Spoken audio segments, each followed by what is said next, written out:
Assalamu alaikum wa rahmatullahi wa barakatuhu. Dünyanın her qaysi joylaridagi aziz Sharqiy Turkistonlik qarindoshlarım. Bugun hammamizning musibat kuni. Qalblarimiz g'azab, nafratga va qisos o'tig'i to'lgan kuni. Bugun Sharqiy Turkistonda necha millionlagan qarindoshlarimizning shahid bo'lib, qiyin qistoqlarga uchrab va majburiy emgakka silingandan keyin necha minglagan qarindoshlarimizning ko'zidagi musibat ve g'azab nafratni bütün xalqaroga Xitoy tajovuzchi soqchilarining tatgan rasmlari orqali oshkorlandi va bu rasmlar orqali biz Sharqiy Turkistonliklarning Xitoy tajovuzchilariga bo'lgan g'azab nafratimiz, o'chmanligimiz texmi kuchaydi. Yıllardan beri Xitoy tajovuzchilarining zulm ve qirg'inchiligiga qarshi vatanimiz Sharqiy Turkistonning mustaqilligi uchun barliq imkoniyatlarimizni qo'llanib turib, kurash qilib herib qolgan ruhiyatimiz ve cismimiz şu resimlerdeki qarindoshlarımızın gözlerindeki kan aralashgan yaşlar ve barliq Sharqiy Turkistonliklardan chet eldagi qarindoshlarımızdan kütüp durgan ümit nurunu ko'rgandan keyin qaytadan ruhlandik, qaytadan jonlandik. Biz Sharqiy Turkistonliklar xuddi lavullab yonayotgan o'tda qizartilib, eritilgan quloqqa o'xshash Xitoy tajovuzchilarining haddidan oshgan bu zulm, haksizliklari ichida ezilib eridik ve giganit bozganlarning tekrar so'qib urishi orqali o'ttirg'i chiqqan o'tkir qilishga o'xshash shakllanishga boshladik. Bizga vatanimiz Sharqiy Turkistondan kelayotgan bu shum xabarlar va musibatlar bizning Sharqiy Turkistonning mustaqilligiga bo'lgan ishonchimizni texmi oshirdi. Xitoy tajovuzchilariga qarshi kurash ruhimizni texmi kuchlantirdi. Xitoy tajovuzchilariga qarshi hosil qilmoqchi bo'lgan, hozirlanayotgan birligimizni texmi tez va texmi mukammal holatda shakllantirishimizga majburlayotdi. Bundan keyin biz Sharqiy Turkistonliklar ushshaq arzimas talash tortish va fitna fasodlarga, o'zaro dushmanchiliklarga qat'iy yo'l qo'ymasligimiz kerak. O'zimizning borligini, bütün imkoniyatlarini, iqtisodini, vaqtini, kuchini faqat Xitoy tajovuzchilariga qarshi vatanimizning mustaqilligi uchun, shu xalqimizni qutqizish uchun ishlatishimiz kerak. Xitoy tajovuzchilari mayli nima qilsa qilsin, bizni bu yo'limizdan hargiz to'sib qola olmaydi. Bizning ruhiyatimizni, bizning orzu-g'oyalarimizni hargiz yo'q qilib o'tolmaydi.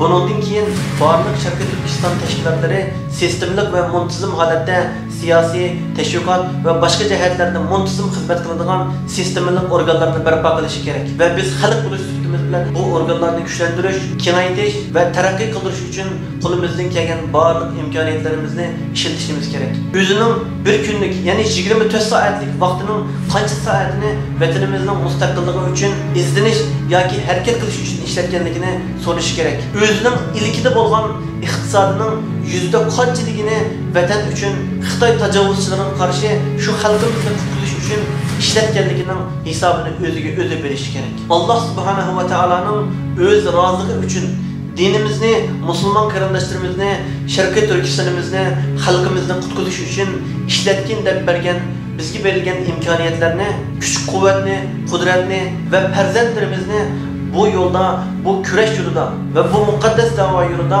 qanchalik sarf qiladi, qanchalik sarf qilishimiz kerak ve bu noktalarda qayta tekrar her günlük hesabını her gün yapıp duruşumuz gerek ve özümüzün vicdanı, imanı rahat bulduğun bir şekilde hesap vererek bir şekilde işiltişimiz, kurbanlık verişimiz, özümüzü ve perzentlerimizni, mal mülkümüzni, varlığımızını kısmen olsun mu pida qilishni o'rganishimiz kerak. Bizning bu muqaddas kurash yo'limiz hargiz bir necha namoyishlar orqali yakunlanmaydi. Biz bu muqaddas kurash yo'lida ishlatayotgan vaqtimizni, kuchimizni, maddiyatimizni, berayotgan qurbonliklarimizning natijasini ikki dunyoda ko'radiganligimizga shaksiz ishonishimiz, hargiz umidsizlanmasligimiz, bel qo'yib bo'shashmasligimiz kerak. Biz xalqaro vaziyatning, xalqarodagi kuchli davlatlarning biz Sharqiy Turkistonliklarni yolg'iz tashlab qo'yganligini ko'rdik.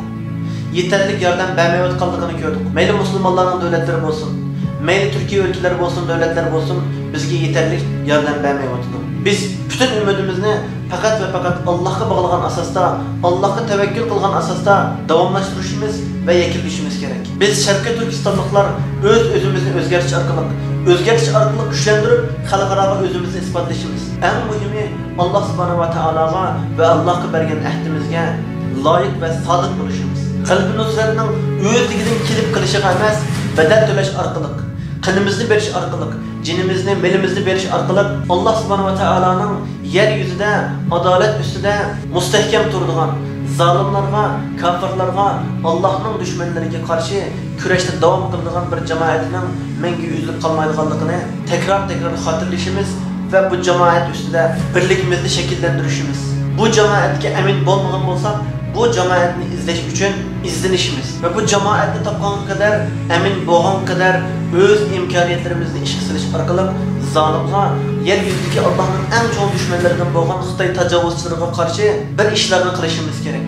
Nima ishlarni qilishni bilmagan vaqtimizda diniy ulamolarimiz bilan, siyasi yollarımız bilen, teşkilat rehberlerimiz bilen görüş arkalık özümüzden imkaniyeti takdidi yetadigan şekilde bu küreşke bir kişilik hestimizni koşuşumuz gerek. Eğer biz erzimes bahaneler bilen özümüzden imkaniyetlerini, güç kuvvetini, vaktini, iktisadımızını bu yolga sarf kılmasak Allah subhanahu wa ta'ala bizni iki dünyada cezalaydı. Bizden perzentlerimizi hem biz manmağan, biz tölemegen bedenini tölemeydi. Şunun için biz aldı bilen Allah'a hesap verelaydıgan. Ey Allah, sen bana vergen şu vakitinin içinden şunçilik vakitini senin razılığın için işletişke ayıryaladın. Senin razılığın için muşunçilik güç kuvvetimini zalim tacavuzçığa senin düşmanınki karşı işletelim. Sen bana muşunçilik nimetlerini veripsen, muşunçilik iktisadını veripsen, muşunçilik kısmını senin yolunda, senin düşmanın bulgan zalim tacavuzçı Xitaylarga karşı işletelim diyeleydiğen bir hayatını yaşayışımız gerek. Bu arkalık evlatlarımızga, özümüzün etraftaki insanlarga ölgü buluşumuz gerek. Bu bizim imani, insani mecburiyetimiz ve mesuliyetimiz. Bu mesuliyetlerden, bu mecburiyetlerden her kandak bir erzimet bahanelerini közüş arkalık kutulup bulamayız. Başka şahslardan, malum bir dini ulemalardan, bazı siyasetçilerden ve teşkilatlardan ağırlanış arkalık Xitay tacavuzçılığına karşı bu küreşten mahrum kılış, bunu terk ediş, bu mukaddes davayımızda yardımsız taşlap koyuş, hiç kimden hakkı emez, haddi emez. Eğer biz özümüzün şahsi hayatını keçirip, öz menfaatimizni aldığımızı koyup, maddiyet ve iktisat için özümüzün hayatını kurban kılıp, Allah'ın yolunda Allah'ın düşmanı olan bu Xitay tacavuzçılığına karşı hareket kılmasak, bizden yaşayatkan bir hayvandan hiç kadar bir farkımız kalmaydı. Bağırlık Şarkı Türkistanlı kırındaşlarımızın bu mezmunlar üstüde tekrar oyunlaşını, fikir tefekkür kılışını ve derhal hareketli ötüşünü bu hareketten kat'i toxtab kalmasını tavsiye kılman. Ahirde Allah subhanahu wa ta'ala bizni özüge hakiki sadık mümin bendilerinin katarını kılsın. Bu mukaddes küreş yolunda Allah'ın yeryüzündeki en çok düşmanlarından boğan, Allah'ın emirlerine karşı çıkıcı ve Allah'ın mümin bendilerini zulüm, kıyın kıstak kamplarına suluğucu, ularını şehit kılıcı, zalim şeytanın askerlerinin kısas ilişki müyesser kılsın. Ve Allah subhanahu wa ta'ala bizni özünün varlığını, özünün vaktini, özünün ibadetlerini, özünün kurbanlıklarını fakat Rabbimiz Allah için kılınan hakiki müminlerden, mücahitlerden Allah'ın dergahını kabul kılınan şehitlik mertebesiga erişkice şehitlerden katarını kılsın. Görüşkice aman boğaysızlar, Allah'a emanet.